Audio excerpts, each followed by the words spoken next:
Hey, what's going on, everybody? This is episode 21 of the SANE Show. This is a really special episode. I got probably the most special guest on right now, the homie, mentor, big brother. When I tell you guys, you guys probably heard me mention him in previous episodes. I really look up to this guy. He's really had a big impact on me, in the entertainment space. One of the people that helped me early on and is still making an impact today.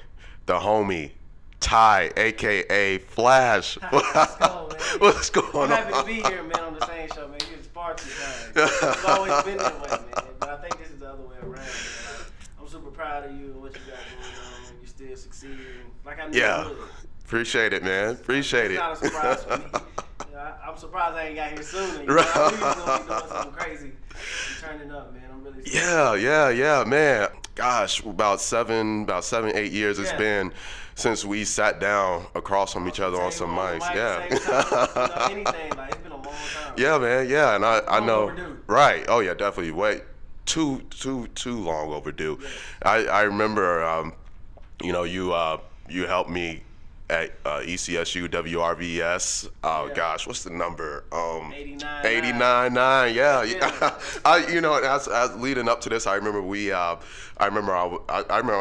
you took me under your wing, man. Drop in. When you first came in, I don't know. You had to look like, I don't know if this is for me. Right. Like, I want to do it, but Right. I don't know. I'm like, bro, just relax. It's all good. Exactly. It ain't yours, bro. Yep.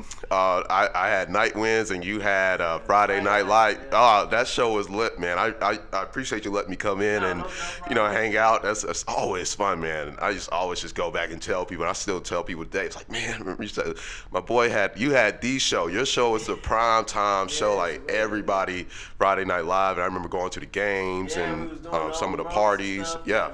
Yep. It was lit. It was lit. Kind of miss those times. Who are you telling, man? Who are you telling? So you guys are in for one. This guy's got a lot of great things going on. We'll find out later. Let's go ahead and get into it, though. We're going to talk about artist management, state of radio. We're going to have our trending topic, and then we're going to, interview Ty, learn a lot about him. Not a little, a lot. He's got a lot of things going on. Got his hands on a lot of different things. So I'm excited for you guys to learn about this guy and get some insight into what he has going on, and also learn a little bit from him as well. So let's go ahead. Let's hop into it. Artist management. Yeah. So clearly, dude, because just watching how you propelled from the college days, and now you're working with artists, and I was just I've seen you posting on Facebook as well, as far as giving the artists some advice as far as wanting to take their career seriously, going on tour, doing shows, getting their name out there. That's what the main thing I'm trying to do, man. Is actually be here, not only just be here, but be here in the vicinity, helping the artists, giving them the opportunity to advance and excel themselves. Mm-hmm. And without a monetary price behind it. Yeah. I mean, sometimes artists they get into a financial bind and they're not always able to help themselves, get to the next level. And in the industry, truth be told, you do have a budget to invest in yourself more so than anything, man. And you want to continue to do that, but at the same time, you want to be strategic with it. You don't want to put a whole lump sum here, and then you're hurting on this end because you can't do this what you want to do for your career, for promotion or marketing wise, because you didn't put it all into a video budget. You know what I'm saying? So you got to kind of be super strategic with it, knowing how to make the moves, when to make the moves, and when to do it to make it be beneficial for you.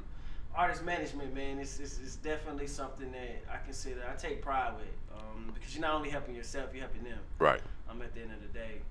Although artists, when they look at it from a standpoint of management, artists, it's not so much of own the manager, but the manager works for the artist. Right. So if artists aren't happy, tell your manager that. Let them know.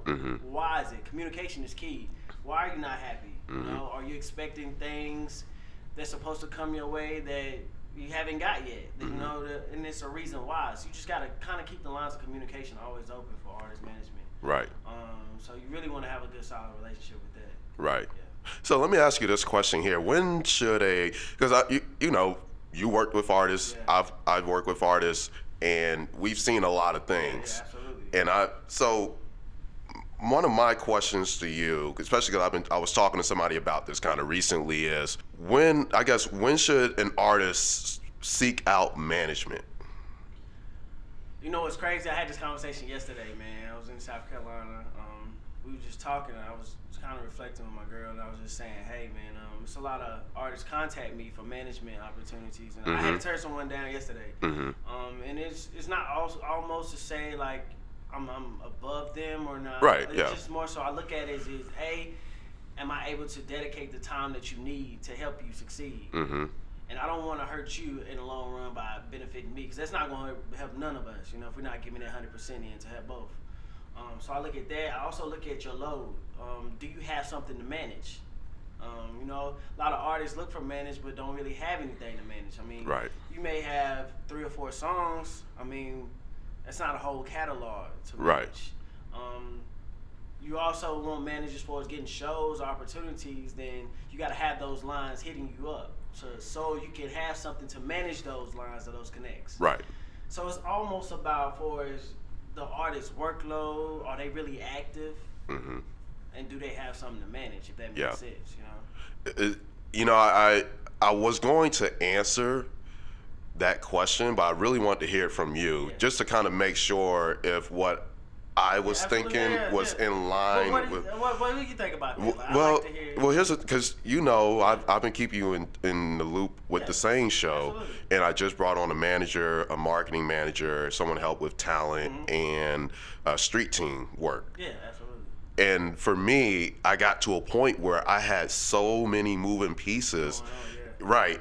And as the show was growing, you know, I'm creating content, I'm editing, I'm distributing it, and then, you know, I'm also planning ahead. You got a lot going on. Right. And at a certain point, I think it really hit me when my marketing manager, Gray, we had a call. He's like, yo, Cliff, you sound exhausted. And he's like, you'll know. Right. And I'm just like, dude, I am. It's like, I try not to let people hear it on the mic, but it's like, I am exhausted. And he's like, you need people to help you take the load and do some things. Right. Yeah, exactly. And so I brought on all these people, and it has helped tremendously because at the end of the day, I have to focus on the creative. Exactly. Continue putting out good content and giving people the stuff that they come to the SANE Show to hear. And so hearing what you said, because it's like, I think the biggest thing is having something to manage. And so I definitely agree. As an artist or entertainer or somebody like yourself, like, you'll know when you need that help. Right. Exactly. I mean, it's like, you'll know. Right. I mean, you'll know. Exactly. You'll know. Yeah, you're definitely right. So, because, you know, at least speaking on the SANE Show, just especially having the vision that I have for the podcast and seeing where this thing can go, and then seeing how everything's lining up and all these different projects we have in the works, it's like, yeah, okay, I need somebody to come in and help manage all that. You're already on episode 21. So that should tell you something. Like, you know, you done got 21 episodes of content in. I mean, it doesn't come easy. It doesn't. And, you know, just really taking and building it out. And, you know, it was episode 18 with the homie Skate. You know, one of the things we were talking about is because not getting lost in it. Yeah. Because when you get lost in it, that's where things really start to go sideways. And I was like, that's the one thing I didn't want to happen with the SANE Show. So I don't want to get lost in it. So it can happen. Right, it does. And it happens all the time. And that's very disheartening because, like, you know, I guess one of the things I'll say to the artists that are listening, like, get ahead of that stuff. Yes. And that's why when I did my interview with Podbean, I said, well, she asked me if I could give advice to any new podcaster, and I would get this advice really goes to anybody doing anything. Always stay planning and looking ahead. Stay ahead. Right. Because I told somebody, I said, March is going to be hell for me because the SANE Show is undergoing a lot of changes, a lot of good changes. And I said, we got to plan for this and we got to get ahead of it because if not, it's going to get messy. Oh, it's going to get ahead of you. Oh, yeah, exactly. And then you mess around and lose control. And Yeah, you're right. You're right. Yeah, man. Yeah. I mean, I guess if you could offer a piece, like one solid piece of advice, if the artists listening to this don't take anything else from what you've just said, what would you tell them? Stop comparing your career track with other artists. Because another artist is doing this and they're there, there's a reason behind that. Invest in yourself. Focus on your career, where you're at, your state, and work on perfecting yourself. Find ways of exploring yourself and making your brand in other things, getting your brand in different fan bases, just trying to make yourself active. Put your face around people. The more times people see you, the more they'll get to know you. The more they'll remember you, the more they'll stick in your head. Then especially if you deliver them content with that as well, I mean, that's a super plus. Yeah. So, I mean, main thing is, man, just kind of focus on your craft. Don't look at nobody else's success and where they are in their career and why, and comparing yourself, wondering why you're here, why they're there. Oh, I'm way better than them. You know, I'm supposed to be here. Right. Yeah. Just focus on yourself. Simple. And Yeah. you'll be where you need to be. I tell you, those words never been so true. It's a marathon, too. It's not a sprint. Right. A lot of artists think they can get it overnight. Right. It's a marathon. Right. I mean, I know guys who had art records that didn't pop until like a year and a half later. You know, they'll drop a record in 2017 late, and then next thing you know, everybody not knowing who they are until 2018, the late of 2018, maybe the beginning of 2019. So stay focused, man. Keep pushing. And remember, it's a marathon. It's funny too, and then you know, I'll go ahead and wrap this up. But you know, one of the things I think about it, because over the years, you know, and getting the advice that I've gotten, I tried to run from it sometimes, but it's like you have to do this stuff. You have to. It's a grind. You gotta grind, and when you know, one of the things I learned to do, and I guess really with this podcast is really learn to not only accept it and embrace it, but make it a habit. Yeah. Because that's what a lot of people don't do. They don't make it a habit. Because if you don't make it a habit, it's all discipline. You're right. And if you make it a habit, right? Because it's like, okay, I'm used to doing this. Repetition. Right. I'm going from recording once a week to recording 2-3 times a week. I'm used to it. I'm used to it. You're gonna be ready and looking forward to it. Yeah. Like I have a schedule around this. So, and like you said, looking forward to it. So, yeah, because like, dang, you know, if you would have told me in October of 18 that I would be recording 3 times a week, dropping 2 episodes a week, I would have been like, nah, I'm good, man. I'm comfortable where I am right now. Are you serious? Right, exactly. So yeah, just getting out that comfort zone and just going with it and do it, man. Embrace it and just keep it up. So you definitely said some great things, man. So let's go ahead. Let's hop into our trending topic, one that you know all about and used to play the game. The NFL offseason. This is one that's buzzing. Very interesting. Didn't your boys just bring back Deshaun Jackson? We did. Deshaun Jackson is back in the green, make him highlight plays, doing what Jackpot does. What do you think about that? It's going to be interesting to see how they help this out with the offense, with him coming to the offense. I'm excited, man. With Carson Wentz, he should be 100%. Then we got Alshon Jeffrey at the receiver. Then we got D-Jack at the other one. Hopefully, we can keep Aguilar at the slot, keep him going. I know Golden Tate was going to be gone. So it's just really about keeping that chemistry and getting everything back to where it need to be, man.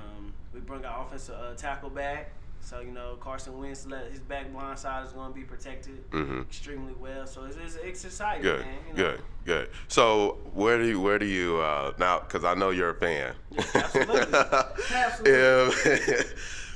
In the upcoming season, now I guess statistically speaking, and based off of the roster that you guys have, where do you guys see yourself falling in the division, and what do you project your record being? I feel like we're gonna be definitely at the top of the division this year. Okay. I'm gonna go ahead and say number 1. No bias. The reason I say that, man, is because I feel like our defensive line has always been the strength and the heart of us. The defense is coming together. We had a lot of injuries. You know, one of the things I'll say about the Eagles is they're one of those teams like my team, the Panthers, and as well as the teams like the Baltimore Ravens. They really, I think defense is one of those things that they right, and they're really consistent with. And I'll agree with you guys. Should be number one, especially with the moves that the Giants have made, right. And the Cowboys don't ever seem to get it together. I know a big one, OBJ going to the Browns. Yeah. That was very shocking. Yeah. I think I probably found out the news probably like an hour and a half, 2 hours later. Then I just went on social media just to see. Right. It blew up. Yeah. As soon as I got on there and said OBJ to the Browns, I'm like, what? Right. I had to go check the NFL Instagram and just make sure, is this real? Right, yeah, it's like, yo, that's the one you gotta really check your source. Like, yeah, you really gotta check the source. And the Browns they're really getting serious about it now. Yeah, the offense. And, I really hate the way they did Hugo, letting him go, the head coach last year, and then with them. Now they bringing in all these weapons and firepower, for the next coach. Right. And honestly, I agree with you because I think that with the year that they had, even though they didn't have the best year, I saw like a spark and I saw potential. And it's like all you got to do is build around that, give it another go, and you'll probably have some success. And so I was before you got here, I was looking at the free agency stuff and the signings that the Browns made over. Oh gosh, they're trying to make some noise. Oh yeah. I would almost say that I would be disappointed if they don't make good use of their money. Yeah, they should. They really don't. And then one thing, another surprise about the offseason that got me was I was happy for Earl Thomas. Going to Baltimore, getting his money, getting the day he deserved, and Le'Veon Bell going to New York, Jets. Right.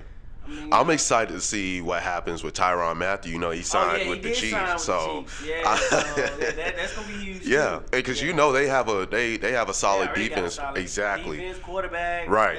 Right. So I'm excited to see what happens with that. I'm a Tyrann Mathieu fan as well. Yeah, I like the way he plays. Right, and I love watching good defenses. So I used to play on the defensive side of the ball myself. So I'm excited to see what comes of that.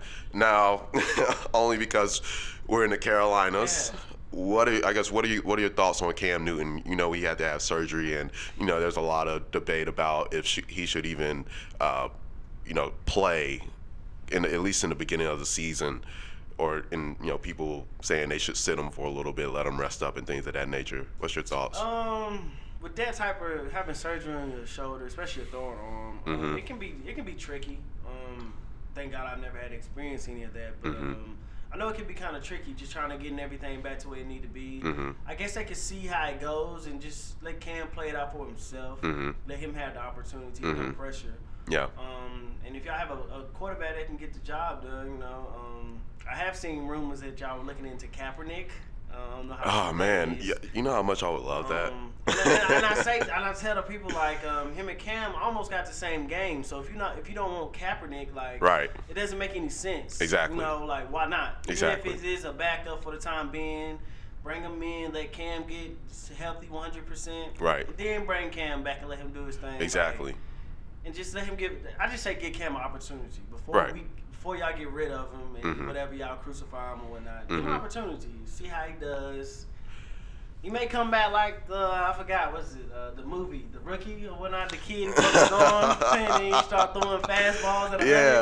Yeah. Hey, he had his surgery, Cam might be coming in throwing It was the same thing, I believe, with Jake Delhomme after he had that Tommy John surgery and he came back just, the elbow. Then right. The Tommy John is usually surgery for quarterbacks. Yep, and I remember he came back just slinging that ball. So I think he got that Bojangles sponsorship too. Right. Man, good days. Still has Steve Smith and everything. Yeah. I guess my thing with the Panthers and Cam Newton, Cam Newton he's crossed the 5-year mark. He's definitely got some time on him. He got some age on him as well. Right. Yeah. He's a big body. Right. So. I would love to see him get a ring. I know we got your Eagles. He had his chance. I just really think that I sometimes think they really don't have an understanding of building a team around a player like that. And y'all have new ownership as well. Exactly. I like the new owner. I like where his head is, and I really think he's a really down to earth guy. At least from what I've heard about him and what I've been able to see of him, really think he's down to earth and that he's balanced. You know what I mean? So I just hope going forward he remains like that, and that reflects within the moves that the franchise makes. So yeah. I mean, I think this is so far. It's early in the off season. It's been an interesting off season already. Oh man, it's a lot to look forward to. Yeah, A lot of moving and shaking going on in the NFL right now. So it's a lot to look forward to, and it's going to be an exciting season. Really needless to say, see what's going on. Exactly going into 2019 season. That was our trending topic, brought to you by ESPN, SB Nation, Complex, everybody, Bleacher Report. Everybody's talking about the NFL offseason. You know where to find your news. All right, so we're going to go ahead and go to our next topic. That is the state of radio. You and I used to do radio, obviously. Yes. And I know you're now doing station head, Up One Radio. The pleasure of helping out, Yeah. hosting a couple nights, Mondays especially. Mm-hmm. So, we got podcasting that's growing, and then we have radio, and it's so funny because with the digital platforms now, it's almost like podcasting is more so the talk side of radio, and then you got music streaming, and then you have things like station heads, Up One Radio, where it's more music based.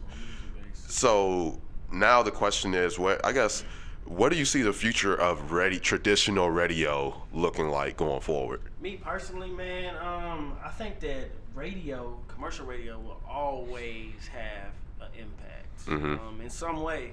And it may not be beneficial to everyone, if that makes sense, but I do feel like as long as there's cars that's maneuvering around out here, you're going to always have radio. Yeah. Whether it be, satellite radio, whether it be commercial radio. And I feel like both of them can be super effective. Depends on how you utilize them. And it's all about memory and what you hear. You go on the radio now, you listen to your favorite radio station, you kind of can already guess what songs is going to come up and play.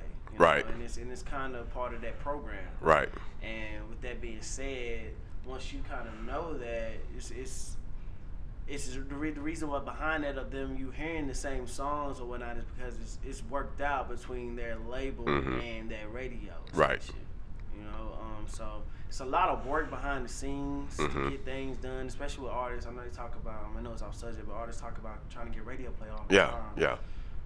And it's just like with that, I mean, it takes a lot bit more than just going up there saying, hey, I got this record, play my record, I want to be on the radio. Right. But they don't understand that when it comes to radio, they have a goal to meet as well. They have something to uphold, and they have to keep listeners. They have to keep active listeners. If they put your record in, they have Drake going in, and then they put your record after that, I mean, are people going to continue to be on the radio stations, or are they going to turn it? Right. You know what I'm saying? They can't risk turning their station for an independent artist that they don't know. Right. You know what I'm saying? Does that make sense? So it's just almost like it's a lot of work behind that and getting that worked out for both ends to be happy the way they want it. And I'm thinking about this too now because I'm with shows like The Breakfast Club. That's really the only time I'll stand to listen to the radio. Yeah.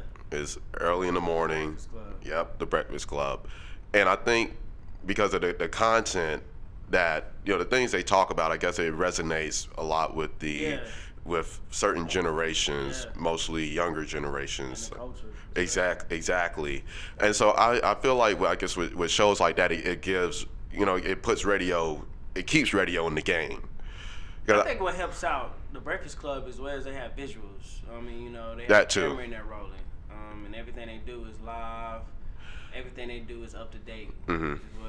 What I mean by up to date is, I mean like in today's time. Would you have just like have Charlemagne giving Donkey of the Day to a situation that happened yesterday? Yeah.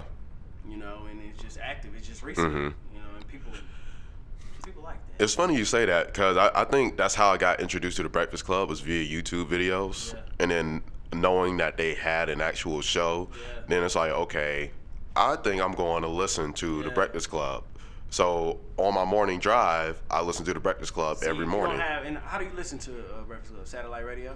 Not just because they're on, you know, they like the local station, syndicated things. And so, like, I mean, it's just it's super like it's kind of tricky with that, man, because some areas not able to hear the radio. Yeah, and that that's sucks. How you say like, well, I didn't even know they had a radio station or radio show. Right. I just know they had videos on YouTube or whatnot. And there's other people thinking like that as well because they can't hear the radio. Right. Or unless they get satellite radio and they have the opportunities of being a part of that syndicated shows that picked it up. So, and I feel like with that, man, with what they doing with the Breakfast Club, they have potential to kind of wipe out a lot of radio station morning shows if they decided to go that route. A lot of morning shows will be in trouble. Yeah. Especially, you know, you think about like Tom Joyner is retiring. I know I heard he's getting ready to go on a retirement tour, and then Ricky Smiley, he still have a show? Yeah, Ricky still have his. Steve Harvey, his in the morning. So for it's like, you know, culturally, those are the only ones that's really like doing it for different generations, like the older generation kind of tune into that. Right. But I think, like you said, man, before long, like, who do you have or who do you expect that's going to step up and take that place? Right. You know, once they're done. Exactly. Yeah, because they've made a very big impact. They really did. On the culture. Really did. So and sometimes, you know, I think about it, you know, with everything that we have, it's like, man, like, you know, I guess if you had asked someone like me years ago, is there enough room for everybody to really do this, to do everything, you know, have all these podcasts, have all these radio shows, man. And I guess it's certain avenues, which is what you want to say it, man. Yeah. Like with the podcast, I feel like it's enough room. Definitely with podcasts, it's enough room, man. Yeah. Because the thing about that is everybody has their own chance to be original and to create something different than the other person. Everybody is different in their own way. So they not already guarantee you like your podcast is going to be super different than what he has. Right. Yeah, we may have the same topics or whatnot, but it's still different in how we carry ourselves. We talk about maybe even the language you use, or just how we keep the show moving. Right. It's organized. Right. I mean, all of those play a part. The production could be different. You know what I'm saying? But exactly. It's just different. I mean, like I said, it's a lot of room for podcasters out there, man, especially to be successful and get their subscribers some money the way they want to. But with the radio, commercial radio wise, man, it's super competitive, man. It's all about who you can get to tune in. It's still a popularity thing at the end of the day. So would you say with commercial radio, almost like that's the big bucks? That's where the big bucks is? I feel like guarantee wise, if you need in certain markets, it's where the money, the big bucks can be. Understood. With New York, and you have like markets like Texas, Houston, Dallas, right, LA, California, LA. Yeah, those markets are really where the money is. And then you just think about, you got cities with Utah, you know, then you have markets in Alabama, or those are not going to compare to the same price range that you're going to have with others. I mean, either way, you got the population is super huge to compare to Alabama and LA. You know, you already over 2 million people plus compared to that. Right. So I feel like the more people you can cater to, the more people you can reach, the more influence and monetary value that you can gain from the situation. So I guess before talking to you and, you know, thinking about this topic, I had a bit of a bias against radio, but, you know, listening to you, I guess, you know, because you got to keep an open mind at the end of the day. I know. What do you think about radio? You think it's in trouble? I thought radio was on its way out slowly but surely. You're not the only one that thinks that though. But not with the exception of satellite radio. Because I don't know. So what's the difference with the satellite radio and then you got your commercial radio? I feel like besides the language and stuff that you can use, besides the FCC rules getting thrown out, what would be the difference? Why would the satellite radio still be here and not commercial radio? If that makes sense. Well, man, I guess on a local level, I just feel like with commercial radio, it's just you know, I don't care for like a lot of the local personalities, DJs, and the show just isn't as it's not as appealing to me. Yeah, I definitely can see that. And you know, so it's so funny like when someone and this is with almost any kind of show, whether it be a podcast or whether it be any other shows on Station Head, XM. Someone asked me, it's like, hey, so with the content you're talking about, like, is it local based or is it national scope? And I said, honestly, I don't want to limit it to anything that keeps it local, for one, because this is something for everybody. Because it's like somebody listens to this and I'm talking about Charlotte, like this isn't a Charlotte show, this isn't a North Carolina show. It's a global show. Exactly. And I want people to listen to it, and like, because like we're talking about things that everybody's talking about. Right, those everyday common man conversations that, you know, we all discuss. And I just sometimes feel like on a local level, it's not that. It's all, and I understand that too, because they function within a market. So you're catering to that market, you know. And with the but I guess like with the Breakfast Club, they're talking about. They're having those conversations that you know, that's really big in the culture right now, but yet they still, you know, of course they give it back to the local station for the weather, traffic updates and things like that, which is very helpful. Right. So having that, I guess when we talk about with commercial radio, I feel like with the Breakfast Club or with some, and as well as those other national shows, they do a really good job at it. But then with XM radio, I guess really the thing I like about it is it's just variety and how they are able. Yeah, exactly. I'll tell you my favorite channel is like the smooth jazz channels. So that's actually my favorite genre of music. So, you know, it's like I listen to that. I can get your vibe with that. Exactly. And, you know, the top 10 shows, everything, like just it's all jazz. So it's and I guess like you can almost say podcasting is almost like the next step in terms of, you know, the variations of genres. Because someone was telling me like, yo, it's like over 500 kinds of genres with podcasting. You can make a podcast about anything. And a lot of just food, talking about just food. Right, crime investigation. Talking about just crime investigation. Yes, exactly. So it's a lot of, you know, that's the beautiful thing about it, and that's what, when you say there's enough space, yeah, because there's a lot of niche markets out here, niche audiences that are going to gravitate to that, as well as those people that are interested in multiple things. So, you know, I listen to a bunch of different podcasts, and, you know, I'm not the only person that has, you know, that listens to a variety of things as well. So another thing I can say, why I kind of support the radio, commercial radio, say it's not going anywhere, because it's kind of the advertisers that you hear on like the commercial breaks, they're paying for those things. So that's keeping the lights on. And revenue is gonna come in and generate. And then again, when I say you hear artists and, you know, he's on the radio getting their song played, they getting like 30 or 40 spins in a week, or 30 or 40 spins in 2 or 3 days. It's a budget behind that. You know, these top labels, you know, they're funding, you know, the radio station, believe it or not. I mean, that's just how it works. That's what the imprint is. That's just how the game goes. You know? So yeah, it's just a lot of revenue. It's still, believe it or not, it's revenue in there. You just gotta either know how to get it or know where and when. You know. This is actually off topic, but this made me think about. I was watching a video on the Infographic Show YouTube channel I follow, and they were talking about how Craigslist makes money, and, you know, I never thought about it. I was like, man, how does Craigslist make money? But, you know, they're like advertising. People pay to advertise on it. Right. And it's like, I think it ranges from like $5 to $75. You know, but a whole bunch of people pay for that, and that keeps them in business. So keeps it going. Even with Sirius XM, like, I seen the little advertisement they had. Now you get a subscription for like 3 months for 99 cents. Like, you know, imagine how many people that's doing that 3 month subscription for the first time for 99 cents. Right. You have 500 people doing that. That's $500. Right. Guaranteed. Right. You know, so that's just 500 people. Times Sirius that. XM is global. Right. You know, and they're reaching with cars automatically coming in your cars. You Hundreds know? of millions of people. Yeah. Hundreds of millions doing that. $1 for subscription for 3 years. That's $100 of millions of dollars. You know? So Right. Exactly. It's all about the way you look at it. It's not. I don't think it's going anywhere no time soon. And then like just to think about all the different little partnerships they might have on the side of that to bring in additional revenue. So, oh man, I love entertainment business conversations, man, because it's.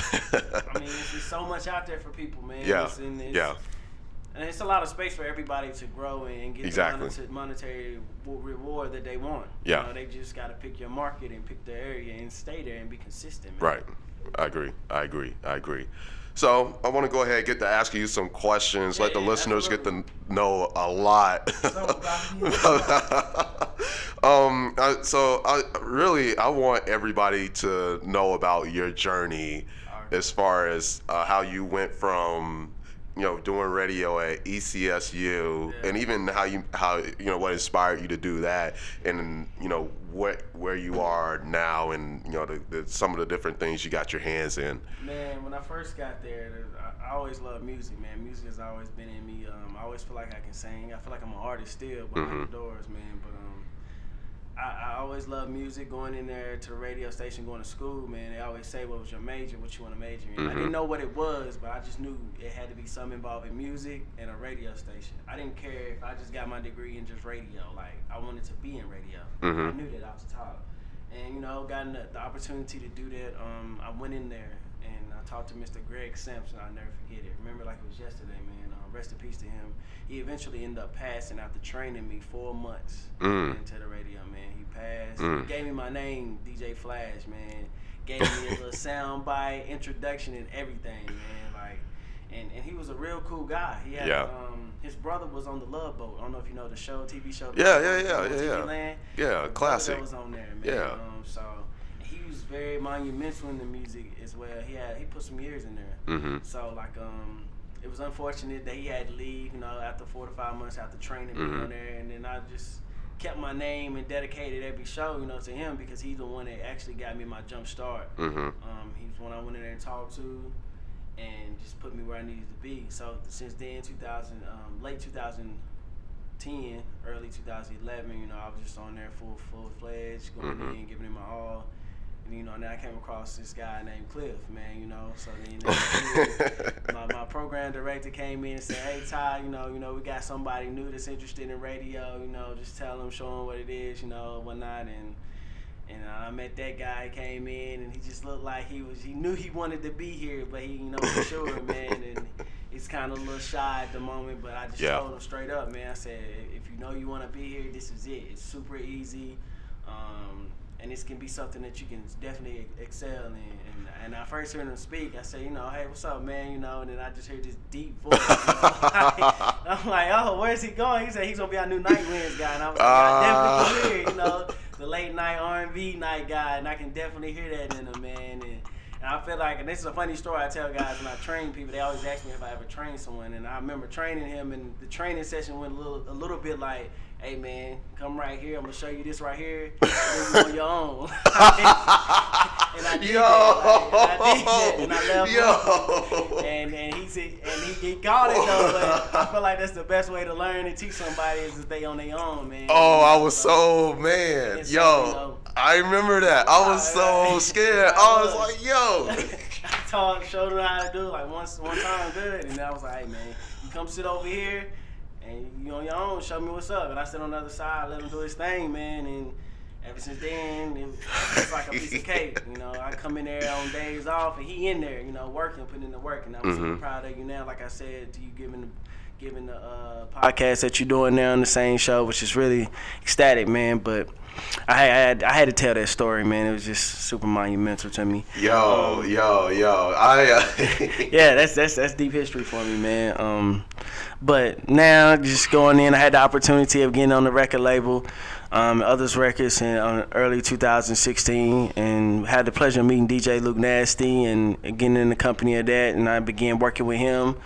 at the beginning of his career, and I'm currently working with him now at different times, man. So we still have a great relationship. They gave me the opportunity to really get my feet in the door, get some acknowledgement about the game, and be able to help other artists out, man. So now the opportunity, I was able to translate that over to being able to do stuff for myself, helping other artists, and then I kind of grew Yada Management, you know, which is Music by Yada. It's still a publishing company, and we still help artists excel and do what they need to do. We help them find shows, tours, if they want to do connects for producers, anything, you know, however we can be beneficial for them. I haven't got to this stage yet where I've committed to just one artist, you know, and just help them out. I haven't done that yet. I will feel like I will eventually get to that standpoint, but I feel like I got a lot left to me to keep moving around and kind of connecting other people and getting them where they need to be first. Yeah. And I still got a lot of ties and stuff to a lot of connects and stuff in the industry. So, I mean, that's just a little bit where I am now, still kind of spreading the knowledge and helping artists out any way possible. Yeah. And just being a beneficial for them, man, currently. So, yeah, real quick story. When you remember that night I called you when I thought I messed something up in the station, and like that, I remember I didn't, because you remember we had to play a certain drop. Yeah, for a certain time, yeah, so to be the station ID. Exactly. Yeah. I went crazy. I was like, yo, I remember calling Kimo, and oh man, I was losing it. That was funny, man. I think it was like, true. It had to be well after 11 o'clock. It was yeah. It was late. At that time, man, yeah. And I just remember, I was like, man, I hope I don't get in trouble. And I remember I came in the next day, and I was like, nah, something had happened. It wasn't your fault, something with the system. And I was like, okay, cool. But the fact of you even knowing that and saying, hey, I know the station ID got to get played at this time. Right. Like, you know, you still on top of your game. Like, you don't do nothing else. You play this station ID at 12 o'clock, 1 o'clock, whatever, you know, like, let them know what time it is. Yeah. So tell me, you know, in doing what you do, what are some of the things that made you or allowed you to be really successful in doing this stuff? Having hands on. And being able to be in the vicinity and being present, not just being there. You know what I'm saying? It's a lot of people that go in certain areas and their body is there, but their mind isn't, you know, and they're not really there to kind of advance themselves and network. I always go into a thing, man, with whatever I do, I always say, hey, it's life after this. So while I'm doing this, I have to set up steps of preparing myself to what's going to happen after this gig is over. Yeah. So, you know, at the same time, I'm still learning how to do this, even in the studio. I try to excel myself and learn how to be an engineer. So now, if my managing days is over, I can go to anybody's studio and say, hey, are you looking for an engineer? I can go ahead and do this for you. I can go ahead and get you right. You know, I just try to learn different things to excel myself, man, and open my horizons and be better. As well as with management and stuff. Like when I was with Luke, still working with him, I knew like after this, like this career is gonna go far, but how long am I gonna be able along for this ride? Right. So I already know I have to take what I learned here to be able to apply it to other artists, to be able to give them the same blueprint, the same transformation, and get them to where they need to be. And then just keep doing it, Yeah. So, and it's just all about, man, kind of just perfecting your craft, being consistent, networking, going to different conferences, meeting people, keeping your relationships alive. Yeah. Mainly your relationships, man. Yeah. So keeping those things alive and up well. I mean, and I feel like that's what really allowed me to be successful today, man. And people believing in me because they see I believe in myself. Right. Confidence is key. I don't want no artist calling me and I'm telling them, man, I think this is it right here, or it's gonna cost you this, I think, and then give them another price the next day. Yeah. Or saying, hey, I don't know about this one. I need to let them know that I know what I'm talking about. I need to let them know, like, right, this is gonna do this for you. You shouldn't do that because of this right here, yeah, or you should do this because of that right there, and then that's gonna get you that. I right. promise you. Right. So I mean, it's just more so about confidence and just learning your stuff, man. Right. Just repetition. Right.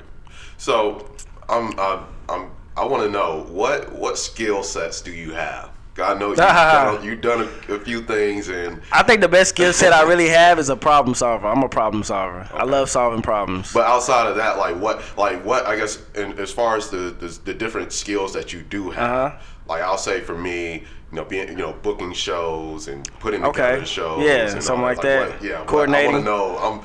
I'm really curious to know, like, what all do you know how to do? All right. Well, I don't know how to do it. I know how to, like you said, I know how to set artists up for a brand development. I know how to put them where they need to be, get them the places where they need to go, putting them in front of the cameras that they need to be at, and where they need to be heard. So it's more so about placing artists exactly where they need to be, scheduling them for this, knowing their next move. So if an artist say, hey, I done this right here, this video right here, and it done got me 5,000-6,000 views. Okay, so with that, let's take it to this platform right here. This is what you need that's gonna take you where you need to go, cause you've already done that. So it's mainly like, it was just crazy, man. To put it all, man. I don't know, man. It's just so much that I know what I can. I know it's just, I don't know, man. It's just placing them where they need to be. I mean, I'm the guy. I just know what I need to do for them, man. Like, they just gotta trust me. That's good. That's good. I imagine, because I know I sit down and I think about some of the things that I can do, especially the more you do, the more skills you develop, and also using some of the skills that you've developed previously. It's like, okay, I can do this. Oh, excuse me, I mean, getting deals done. I know I can get a deal done. Oh yeah. I know I can do that. I know I can get as far as that and promote. Yeah, I know that's definitely getting a deal done and something getting solidified for them. That's a skill, I guess. Definitely. Oh yeah, yeah. Negotiation. Yes, that's really a big. Yeah, big skill. A lot of people are underappreciated. Oh yeah, definitely. Very underappreciated. Having done sales, one of the things I learned is, because having a career in sales taught me to appreciate being an agent, because an agent has to be able to sell an artist and has to be able to get the deal and negotiate the how much the payout's going to be, and the split and all that kind of stuff. So it's like that is a really critical skill to have, especially because you can lose business. Oh yeah. Yeah, definitely. Like, and to be able to go in there, because I know when I work with my artists and they have certain questions or concerns, and at the same time, being that person that's not afraid to go in there and make certain demands, and also at the same time being able to take those shots. It's like, don't worry about the repercussions. You let me deal with that. Yes, exactly. Exactly. And that because my I don't mean to cut you off, man. I'm sorry, but it's just about when you said let me handle that. I'm big on like communication, man. I don't need 2 or 3 people trying to call about a deal that's being worked out between me and such, because when you have too many people trying to talk and do everything, it can get overwhelming. It can get messed up, and it can become a disappointment for everybody, because everybody's gonna lose. I always feel like it should be one person communicating a deal, organizing everything, and then if you have a team that you're working with, then bring it back to the team saying, hey, collectively as a unit, what you think about this? Should we go with this? No, we shouldn't. Yay or nay. Okay, cool. Then the designated dealer goes back to the negotiation table, and we get the deal done with with our team that's collectively involved. I feel like that's how it should go, man. Oh yeah, definitely. I tell you, one of the worst things, and I've experienced this one firsthand, is when an artist goes out and says something, and then somebody that you are having a conversation with comes back to you and say, I just saw this on Facebook and Twitter and Instagram. What's up? What? I've been in a situation where I'm sitting there and it's real. It happens. You know what I mean? And then I had to go back. Yo, what did you do? Especially artists. I always say, man. I was told this when I first got in, that artists are some of the most emotional people that you will come encounter with.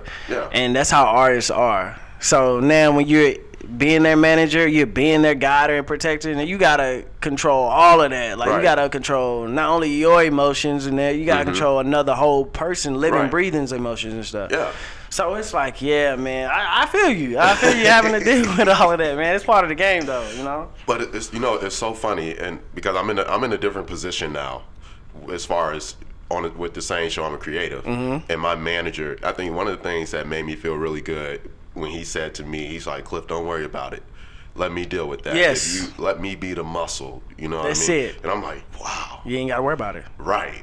And that's weight lifted off your shoulders. Exactly. You don't want to have to deal with the burden of something. And it goes back to me saying the problem solver. That's why I think I am a great problem solver. Yeah. And I love to do that. I love to take on problems. I love to take on situations. I feel like, I mean, it ain't always got to get around being a bad, negative way. It's so many ways that you can get something taken care of, aired out, aired out, whether it be bad communication, good communication that needs to be done. And I feel like that's where I excel at as well, man, just trying to do that. And taking the burdens off of people. Yeah. You know, because it feels so good to see people just have that weight lifted off. And they can go on about their business. Big picture, what are you looking for? I'm looking. Or what do you hope to accomplish? Or I'm not even gonna say hope, plan to. Oh yeah. With knowing you, there is no hope. You're because you're doing it now. You're trending in the right direction. So what's the plan? Big picture. The big picture, man, is to really just bring out more artists that's straight from my brand, the Yada Music Yada, man. Okay. So that's my main goal focus now is getting some concrete establishment based with some couple artists and knowing, like, getting them where they need to be, man. Actually giving them the extra push, whether it be, you know, giving away some platforms, doing this, whatnot, just making sure you meet halfway with people, man. And that's what I want to do now. I kind of want to sit back and say, hey, this is what we nurtured. This is what we've been watering. This is what we've been producing, and now it's finally ready. Cool. That's what it is, man. Yada House. That's what we're doing, man. That's it, man. Great. Yeah, I'm really excited to see, you know, what comes of that. And again, I'm, you know, mentee.